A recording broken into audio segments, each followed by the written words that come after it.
Hey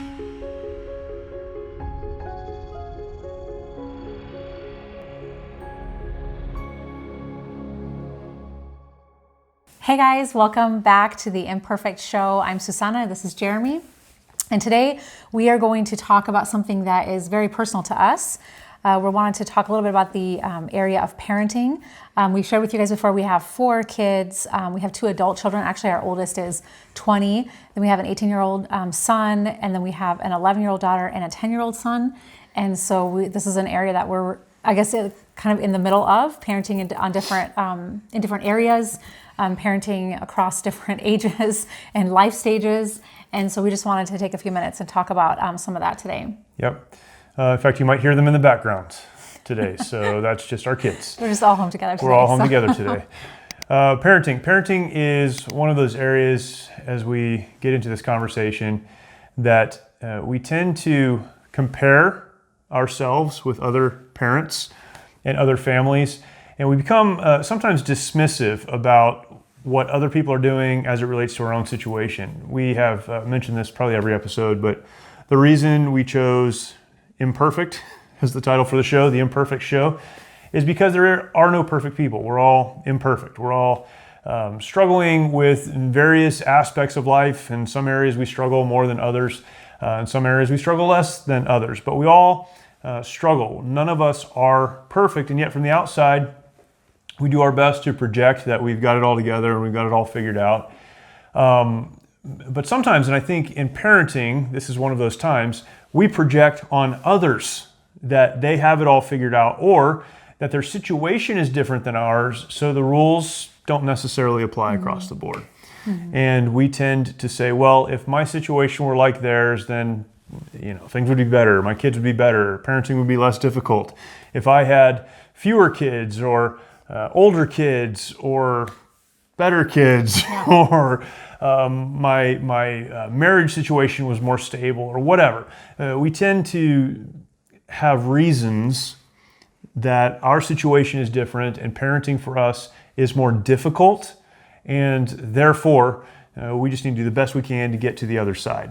I think we tend to do that quite a bit. Yeah, I think parenting is a very touchy subject for a lot of people because no one likes to be told how to parent your own kids, and it's really difficult maybe to allow someone to speak into your life, but also because maybe they don't, every kid has a different personality, all of that, but maybe you're like us and you didn't talk about having kids before you had them or got married. And so for us, this has been a really interesting process because maybe we never really talked about it when we were dating. We never talked about having kids, how many kids we were going to have. I just wanted to get married. Might not be the best way to handle the situation. No, probably not the best way. And then when we were pregnant with our first, we're like, oh man, we should probably talk about this because it's just not something that we planned for. And so whatever your situation looks like, it could be really easy maybe to be in a situation like ours where you didn't plan necessarily for that, or you didn't plan for the timing of it.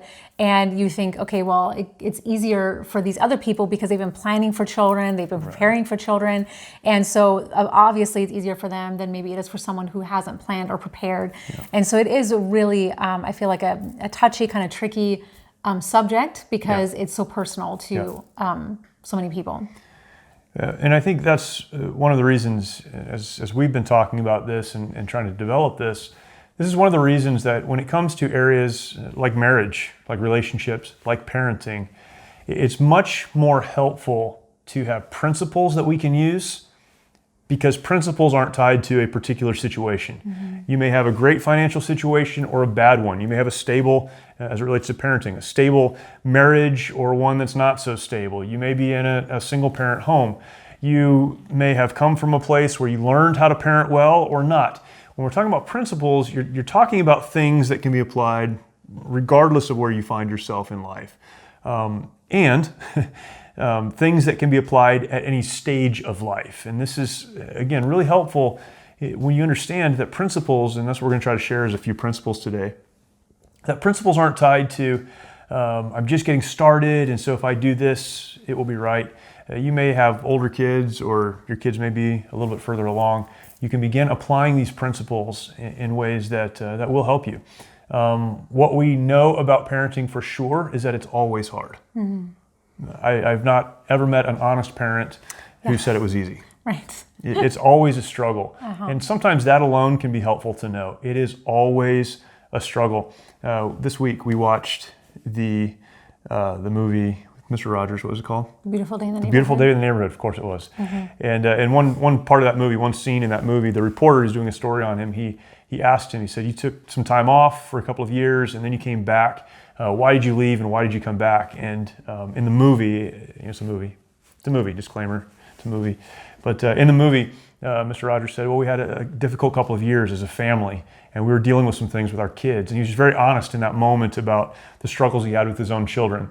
And it can be helpful to us to know that even Mr. Rogers had a hard time parenting and had to figure some things out. And he said, we got through it, we figured it out, and you can.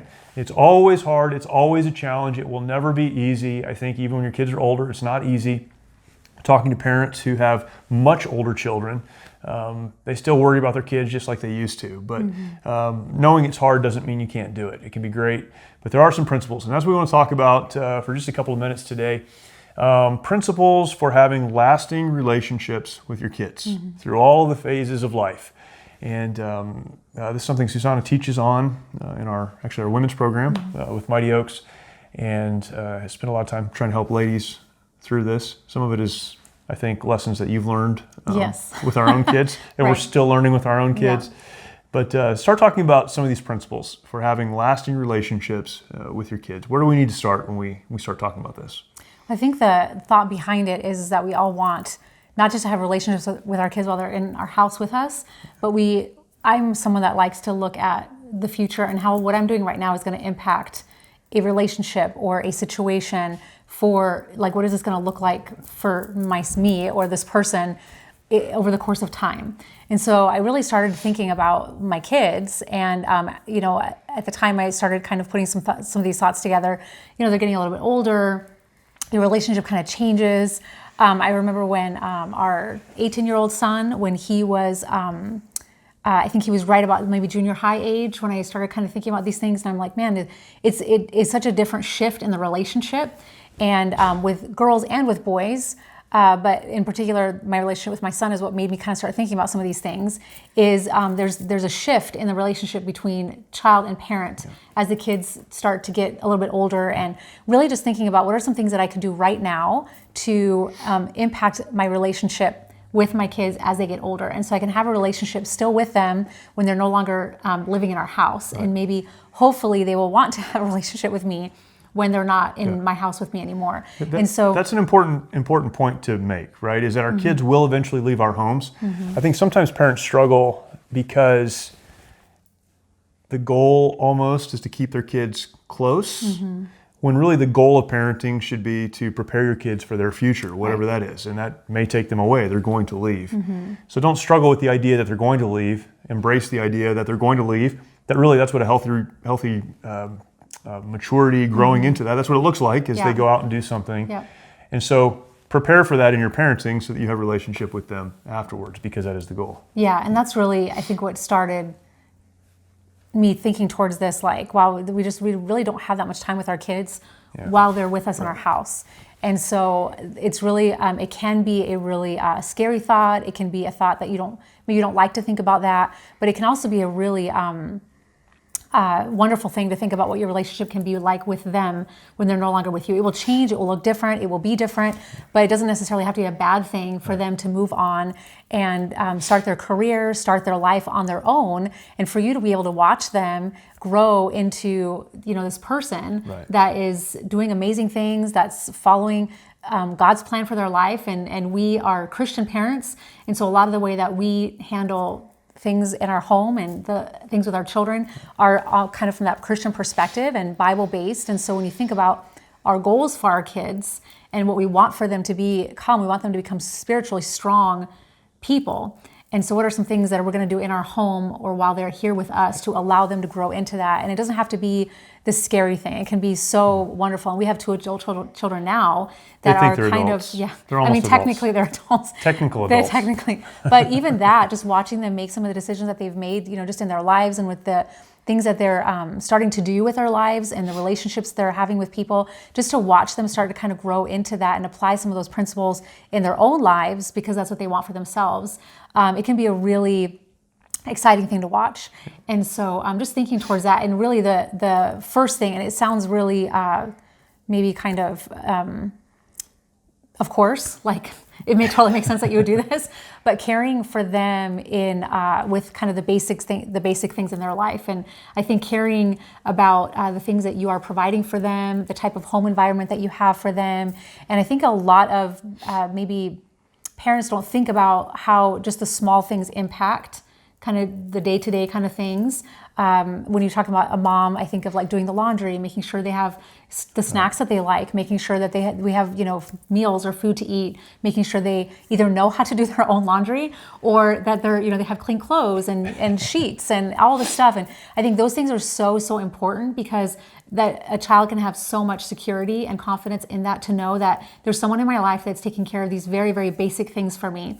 And then so just caring about the basic things in their life. And for me, I always think about caring for the basic things in their life, but then also caring for them with the time that you spend with them. Not just telling them that you love them, but just showing them with your actions and the way that you do those things for them, that you love them. And so when I think about some of these principles, that would be the first thing that I think about, is caring for them in those ways. Meeting their needs and taking care of them.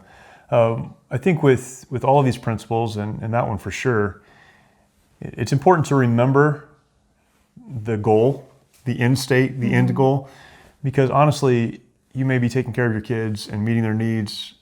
You said laundry, right? We're washing their clothes. We're trying to teach them how to take care of their own laundry. And one of the big fights we have in our house all the time is over the laundry. Right. It's something Who's doing laundry right now? we're constantly fighting over laundry.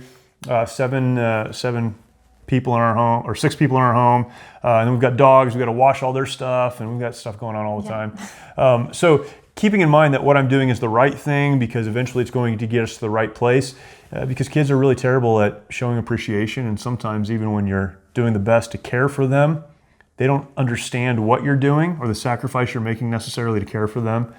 And they're not saying thank you. So you're building in them something they may not even understand is being built, and expressing care and appreciation and concern for them.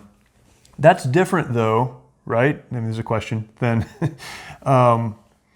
Maybe spoiling them or not making them to be accountable for the things that they do. Those are different things. Yeah, but you're not doing the things for them because maybe they necessarily deserve it. And I feel like spoiling a lot of times is maybe you're trying to make up for something, like for yourself. You're trying to get them to like you. I think as parents, there's a really fine line, is like you want them to be your friend so bad and you want them to like you, but they're not always going to like you, and they're not always going to be happy with the things that you're doing. And even with these basic things, I mean, I think when you look at making a meal for them, they're not probably going to like everything you cook all of the time.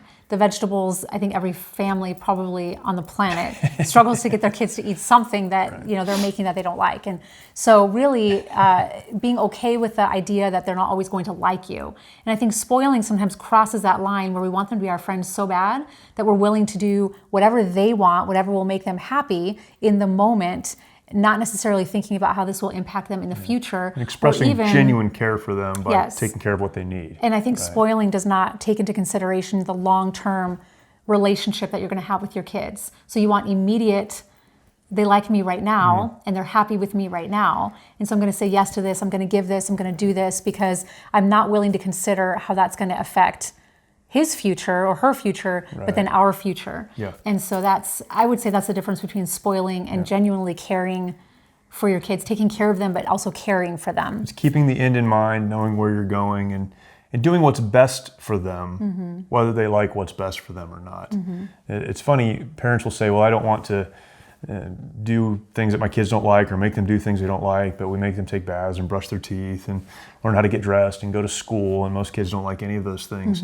But we do that because that's what's best for them. And that's how it is in these other areas as well. And it's true, showing that you care about them, that you care about their future when you're taking the time to teach them, and that's expressing your love to them through that time to teach them. And I'm just using the laundry as an example because it's kind of a big deal in our house. It's a big deal around here. But teaching them how to do their own laundry, and teaching them how to clean their room and vacuum and do general taking care of the things that maybe that they have left, messes that they have left, or things that taking personal responsibility for them. I had a roommate in college that and I think this is kind of what I always think about when I think about my kids too. I had a roommate in college who did not know how to do anything. She did not know how to clean a bathroom, did not know how to iron her clothes, didn't know how to do her laundry. And so that semester, myself and the other girls in my room helped her really know how to do these things. And so you can express so much care really for your kids when you take the time, not just to spend with them, but also to teach them some of these basic things. So taking care of their needs, meeting their needs, helping them to learn how to take care of their needs. What's the next thing to develop that relationship? So I would say the next thing would be planning. Planning for kind of those progressing relationships that you're going to have with them, planning for time that you're going to spend with them, really just planning for those kinds of things. And so really planning for time that you're going to be spending with them. I think no matter what your situation looks like, whether you don't have kids in the home any longer and you're maybe a grandparent, or maybe you don't get to have your kids all the time. Maybe you share custody with someone else, but you know that you're going to have your kids during these certain times of the week or the month or whatever. And or if your kids are at school and you pick them up at the end of the day, there's always set times that you know that you're going to be spending with those children or those people in your life that would fall into that category, grandchildren. And so planning for those times that you're going to get to spend with them, and what is the conversation that you're going to have, and what are you going to do? What are you going to talk about? Maybe have a special snack for them or take them somewhere that they like, or even just planning for those conversations if you know that they're struggling with something, and kind of talking through those things with them and doing things that interest them, and maybe taking the time to learn a little bit about what they're interested in, whether that's sports or whatever activity. Maybe it's a creative thing that they like to do. Maybe taking the time to get to know them on that level, what they like, and then having conversations about that. Yeah. So it's not about you, it's about them, and planning for those times that you're going to have with them. And so I would say within the planning, that would be one of the things. Is planning the time that you have with them. Because if you go and make a habit of doing that, then you are really thinking about that lasting relationship with them. There are a lot of people who have very busy jobs, and some travel, or maybe one parent is gone a lot and the other parent is trying to hold things together while they're the single parent at home. Mm-hmm. Maybe they're a single parent, and all these different situations. And I think it's easy sometimes to push back on that and say, well, that's easy for you to do. Mm-hmm. It's easy for you to do, to plan, because your life is perfect or whatever. Mm-hmm. And it's very rigid and things are exactly the same. For us, this is one of the things we've really, I think we've struggled through this over the last few years. We were talking to the kids last night about something we've started to do as a family, and we're starting to do as a family. And in expressing that to them, I told them, we've tried to do this in the past. It hasn't worked. Part of the reason it's been a struggle for us is because we've got kids at different stages of life. So our older two are older, our younger two are younger, and they're clustered together. So it's like having two completely different groups of kids and completely different interests and maturity levels and those things. It can be that way with activities too. This is something, really probably for the last 9 or 10 years, I think we've really struggled with is, what do we do as a family? Mm-hmm. Because our kids have completely different interests, in the places we go, the things that we watch on TV, the stuff that we do. So there are a lot of reasons to dismiss something like this. What would your answer be to someone who would say, well, that's just not going to work for me? I get that that's important or helpful to you, but that's just not going to work for me. Planning like that it's not going to happen here. What do you say to that? I kind of feel like that no matter what your situation, that there's always something that you can do in this. Yeah. Even if it's not something that you do on a regular basis, even if it's like this is only going to happen once every 2 months, just planning ahead for that, because everyone has time. Yeah. And that's the reality of it. Time is a commodity that every person has, and we each have the same amount of time, and we get to choose what we do with that. And it doesn't have to be an everyday thing or an every week thing, or a really big thing every time. Mm-hmm. It can be just we're going to sit down for an hour and do a thing. Yep. And children, I feel like, especially smaller kids, have the ability to see things something so small to us is such a big deal to them. And so even if it is like, I think one time I was home with Everett and I didn't even think this was that big of a deal, but he really likes s'mores. This is our youngest, Everett. So we made s'mores on the stove because I'm like, I'm not going to light a fire. I'm not going to whatever. So we roasted our s'mores on the gas stove. And he has talked about that like several times, since we've done that. That was months ago.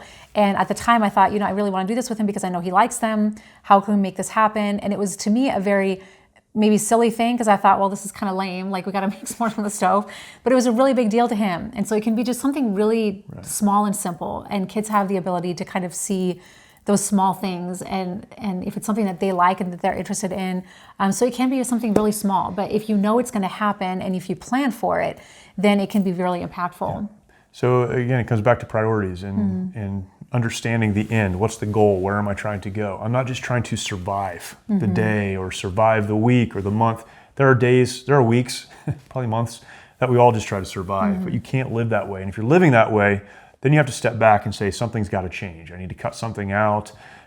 Something's got to change. I need to figure that out and even get some help figuring that out.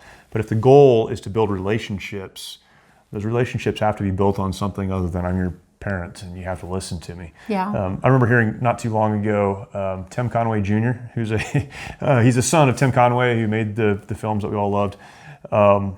He was being interviewed. He's a broadcaster here in Southern California where we are. And he's talking about his dad, and someone asked him about this. Your dad was very busy, he traveled all the time, he recorded, he was making movies all the time, but you had a very close relationship with him. How did your dad find time to spend with you? And he was talking about that. He said, my dad would sometimes get home at 11, 12, 1 o'clock in the morning from work, from doing what he did, and I would have a sporting event that would start at 5 or 6 the next morning. He'd get a couple hours of sleep, he'd get up, and he'd take me to that event. And what he was expressing there was my dad was extremely busy, very popular, very well known. That was the prime of his life, but he made time to spend with the kids. And again, just a silly example, but I think one that we can all listen to. That's a really good example, and that would really speak to the other part of planning for not just times, but planning for progressing relationships. So as your kids get older, and I feel like that's a really good example of how their relationship was able to evolve kind of over time. And that's something that has kind of hit home for us here recently, as your kids kind of get older, your relationship changes. And so planning even for the kind of progressing relationships and as how the relationship changes and as they get older, it does take a little more planning because your kids are not with you all the time. Right. And this is kind of what you were saying about us kind of having to come together as a family and decide, okay, like what works best for us now, where we are now. And I mean, we have the I guess it could be luxury of having our older kids in our house still with us. Sure. And so it does make it a little bit easier, even with our crazy schedules, to kind of plan for times with them, or as our relationships progress, taking time to help them with kind of what they're going through right now, or making ourselves available. And I kind of feel like that's a really huge thing with older kids too, or you could say adult children, is making yourself available to them. Just because maybe the world labels them as, okay, you're 18, you're an adult now, doesn't really mean that they have it all figured out. Right. And really they still need parents or a parent to be available to them, to help them, to answer questions for them, to have conversations with them. They're making decisions about things that are really, really important in life. And so as a parent, to take that very seriously and know that just because maybe they're labeled as an adult by society doesn't necessarily mean that they don't need parents to speak into their lives or to help them or to guide them. And I think this is something that we've experienced, is just planning for those relationships. And that's really been something that we've been going through recently. Yeah, and if you don't do the first part, if you're not investing in them and taking care of them and helping them to take care of themselves, teaching them the skills that they need, and then making time to just spend time with them and talking to them and wanting to interact with them, then as they get older, they will move away from you. Now, they're going to get advice from someone, they're going to get help from someone. That's how we are as humans. But they're not going to get it from you if they haven't already gotten in the habit of doing that. And parents of older kids, and again, we're at that stage of life, and so these are kind of the people that we know as well. Parents of older kids sometimes bemoan the fact that their kids won't talk to them, and yet for the years leading up to this period of time, they weren't super engaged in meaningful conversations. Again, spending time together, that's fun, or we're friends, we're buddies, that's good.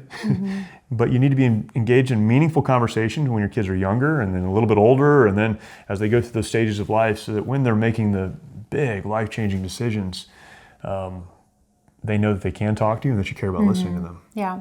I was talking to our daughter Molly a while back, and she was just sharing some things with me that she's kind of going through, and she was like, it's kind of embarrassing for me to ask you these questions or talk to you about this kind of stuff. And I was like, oh my word, if you don't talk to me about that, like who are you going to talk to? Right. I'm glad that you come to me with this, and I'm glad that you feel like you can talk to me about this, because who else do you have? Like, who else are you going to go to? And you should feel like that you can come to me. But I really feel like that is not that we do everything right or that we've done everything right. And I feel like we're just trying to figure it out all the time. But I really... We're just sharing what we're learning right now. Right. Especially with Molly, I feel like I really tried to make an effort in talking a lot, and because that's kind of one of the things she likes to talk about. Sure. So I know that she likes that, and that is very meaningful to her. And so just taking the time to talk to her when she wants to talk about the things she wants to talk about.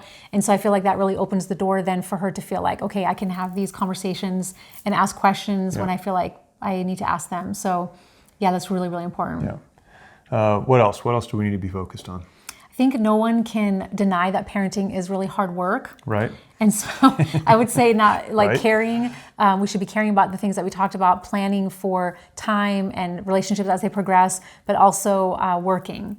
And then as we're working, I feel like it's working in the sense of, as we're doing the work of parenting, remember who we're doing that for. We're not necessarily doing it because our kids deserve it. You know, they can't audibly say, a lot of times, you know, when you change a baby's diaper, they're not going to tell you thank you. Right. They're not going to say, hey, thank you for making this amazing meal for me. Right. Or teaching me how to walk or any of those kinds of things. But when we're working, and I would say as Christian parents, we remember that we're doing it to the Lord and we're not doing it really for them. We're doing it because God has given these children to us, and it really doesn't matter how your children came to you. You know, if you've adopted children, if you are a foster parent, if you if they're not necessarily your children that you're parenting, if you have come into a marriage and this is the other person's children, it doesn't matter what those children are to you in your life. You're not necessarily doing it for them. You're doing it because God has given you to them, and they're in your home for a reason, and they've been given to you for a reason. No matter how they came into your life, they've been given to you for a reason. So what is that? What is the impact that you can make in your life as you're working, as to the Lord, and to be pleasing to Him as you're parenting or stewarding over the responsibility of taking care of the people that are in your home? That's great. Yeah. I think one of the big things too, as we kind of come to a close, is don't parent with regret, and don't do things now because of mistakes that you made in the past. This is something I think a lot of parents struggle with. We struggle with it. You didn't do something right in the past, and so you're going to make up for that by doing something now. Typically what you end up doing is hanging on too tight. And then you say, well, I did this wrong back there, so I've got to hang on tight now. You need to parent with an open hand as much as you possibly can, and let your kids become who they are and who God created them to be, and make decisions and do your best to be there and guide them and help them. But if you've made a mistake in the past, you need to let them know that you made a mistake, and ask for forgiveness. Take the steps forward with them that need to be taken to reconcile whatever was damaged. And you'd be surprised how much your kids respect that. And they may be upset at first, but they'll learn to respect that. But don't parent from a place of regret or fear because of what I did back there. Something bad's going to happen in the future. Wherever you are, reconcile whatever needs to be reconciled. If forgiveness needs to be asked for or offered, do that. And then begin applying the principles, investing in your children, spending time with your kids, making time to spend with them, having meaningful conversations with them so you can continue to guide them as they get older, and really doing the work, just putting in the work day after day after day. There's a saying, I forget, you shared this with me at some point, but that they say in parenting, the days are long, but the years are short. And as long as those days can seem sometimes, the years really are short. So the work, it's a very limited time that we have to work, and so we need to put that work in, and just trust that it will be what it needs to be on the other side. Yeah, and I've talked to a lot of people, mostly ladies, who, like you said, are discouraged, and when they hear something like this, or when they hear other people talking about, their kids or the amazing relationships that they have with their kids, it can be really discouraging. But to me, I always like to focus on moving forward. Yeah. I've had days where I come to the end of the day and I'm like, oh my word, I was such a horrible person today. And I yelled, or I, didn't have a good attitude about this. Yeah, or I never do those things. And then the need to go, Yeah. the need to go and then apologize to them, I feel like can be so healing to the relationship, is when because they know that that it wasn't a good day, or that you did this thing that really hurt them. And for you to go to them and apologize, and even to them verbalize that, okay, it's about moving forward. Let's make here moving forward better. And even if you have older children that maybe you feel like the relationship is broken, going to them and trying to do what you can to make that relationship right and focus on moving forward and not being discouraged. There's nothing we can do about what happened in the past, but there's so much we can do about what the future looks like and about what moving forward looks like. That's right. So I always like to encourage people with that because it's been an encouraging thought to me. Yeah, that's good. So that's always encouraging, is to focus on the future and moving forward and what that can look like. It's very good.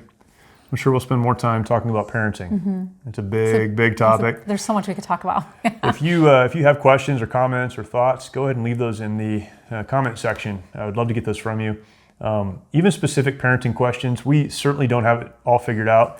We just happen to have been through a lot of the stages of parenting, and now we're getting to the place where our older kids are moving on. So we figured some things out and made a lot of mistakes along the way, and we'd be happy to talk about some of those. We're anything but perfect, so we're happy to share that too. Susanna's a lot more perfect than I am, but we have our struggles. We do our best. But, but if you have questions or comments, we'd love to hear those from you. But I'm sure we'll talk about this some more. So thank you for watching. Really appreciate it. And if, again, this is helpful to you, subscribe to the channel if you haven't yet. I hope that you have. Like this video, share this video with someone else, hit the notification bell. That lets you know when other content comes online. And we would love to share that with you. And we look forward to talking to you next time. Thank you.